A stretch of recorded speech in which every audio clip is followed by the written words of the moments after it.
Hey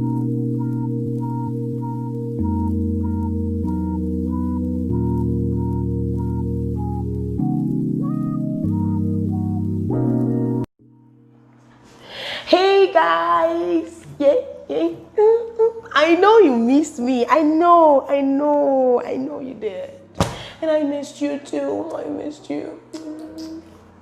How are you guys doing? Hi, my name is Vanessa Even Swallows here, and if you noticed, my background is so illuminated, it's so pretty, and for a fact, if I tell you that this was the same place that we were making all those videos with our banners here, you wouldn't believe it. Yeah, guys, yeah.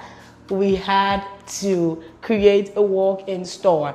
But that would be a video for next time. Lots and lots of mails were coming in. In fact, I was so, I don't know, I was looking for ways and manners as to how to make a video. This is because we've been so busy making other videos. So I really don't want this video to be long. In my first video, I think my second video ever on YouTube, I think so, I made a video talking about 5 ingredients you should never ever use in your black soap. In today's video, I'm going to be talking about 5 ingredients you must use in your black soap. These ingredients are a necessity. But before I actually start, if you're not subscribed to this channel, please do well to hit the notification bell and the subscribe. Right?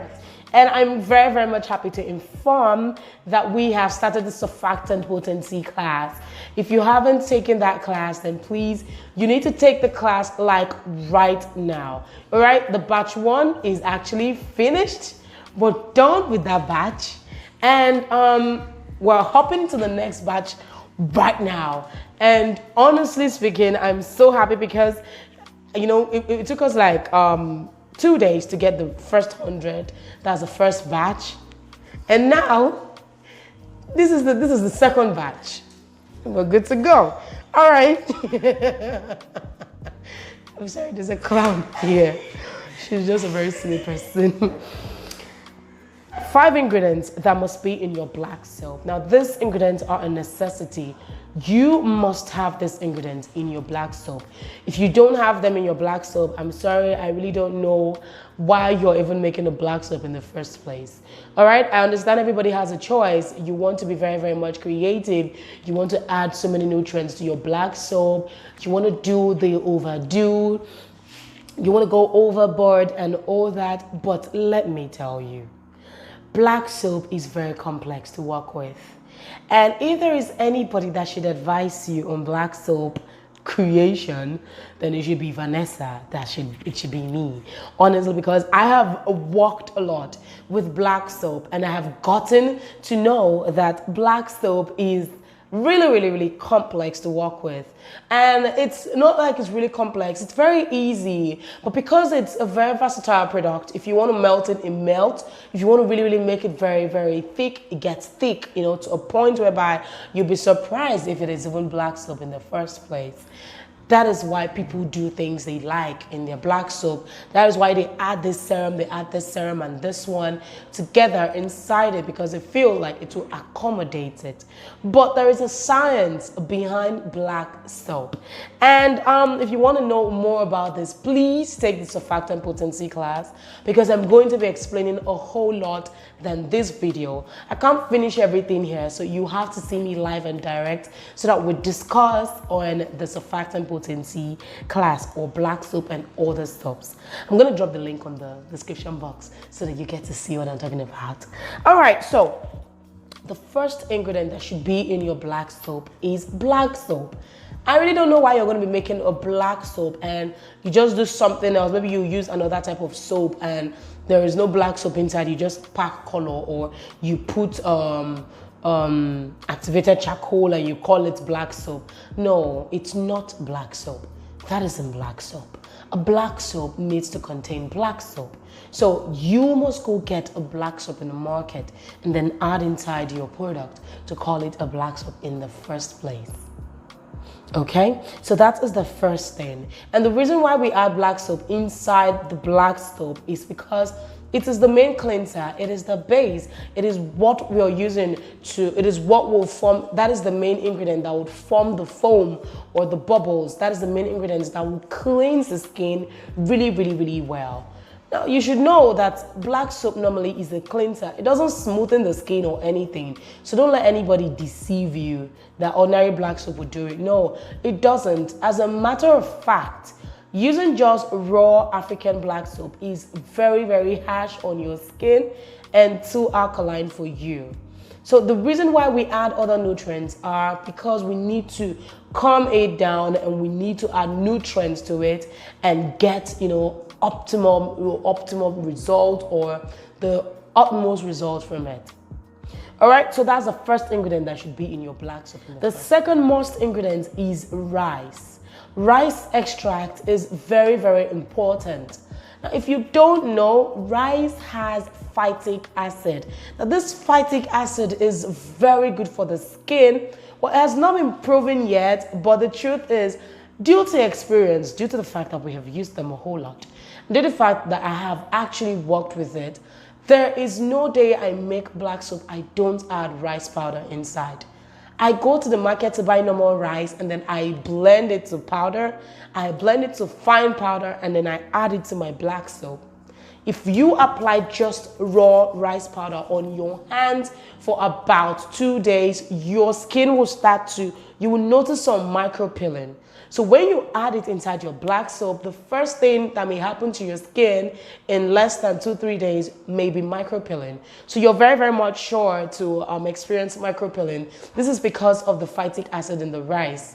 All right, so it is acting as the phytic acid. It is very powerful that it helps to exfoliate. And when it peels out, when you have those micro peels, you moisturize very well, you have those micro peels, the skin that would come out further is a very nice renewed skin. So this is the reason why we are adding phytic acid in it, rice powder inside it. So it's a must. All right, and also the next one is shea butter. Now, your black soap is very drying, and sometimes glycerin will not always do the job. Like I said, too much of glycerin will sink your soap. What I mean by sink your soap is it will make it really watery. And this is why some people use even normal honey as the diluent for black liquid soap. Maybe you should check, due to many people use that a whole lot. So it's either you're using glycerin as the base, as the liquid. Instead of using water for liquid soap, you're using glycerin, or you're using honey. So you don't want to add too much of it, or else your black soap will be very, very much watery. The viscosity is going to change. You definitely wouldn't like it when it comes out, okay? So, and also it's a humectant. This simply means it draws moisture from the air. So when there's no moisture in the air, what happens? It draws out the moisture from your skin and then replenishes the air with it.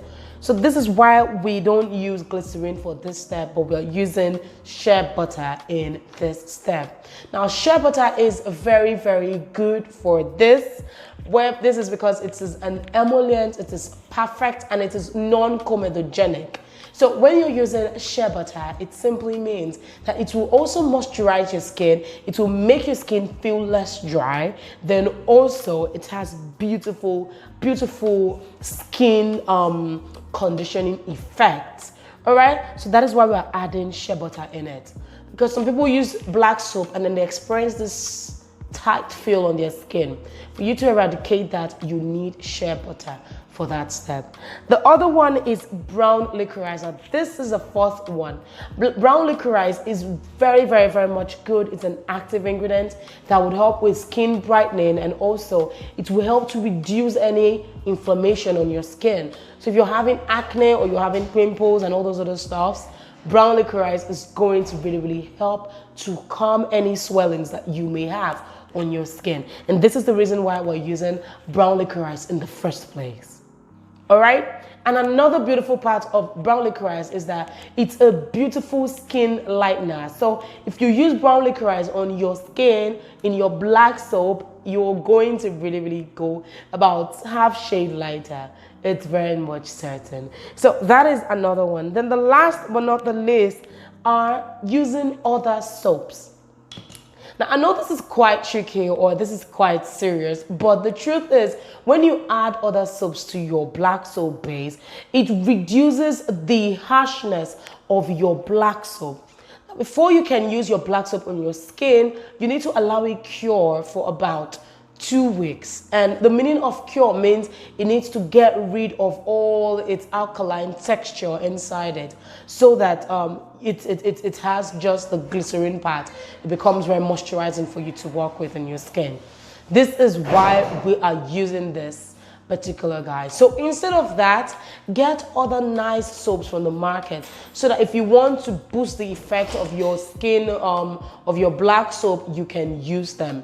You can use this other bar soaps. So use other bar soaps that you know that you have used and you may have tried. So they work both ways. It is either the black soap is calming the harshness of the bar soap, or the bar soap is calming the harshness of the black soap. So that is it. When they come together, they give you a neutral base. Now, these are the 5 most ingredients that you should have in your black soap. If you don't have these ingredients in your black soap, then you've not started making black soap. For more information about this, guys, do well to subscribe to our channel and also hit the notification bell so that you get to see more videos like this anytime I make a post. And also do not forget to drop a comment and share to your friends so that they can share to their friends and also see it. I will be with you again shortly. It wouldn't take time. All right, bye.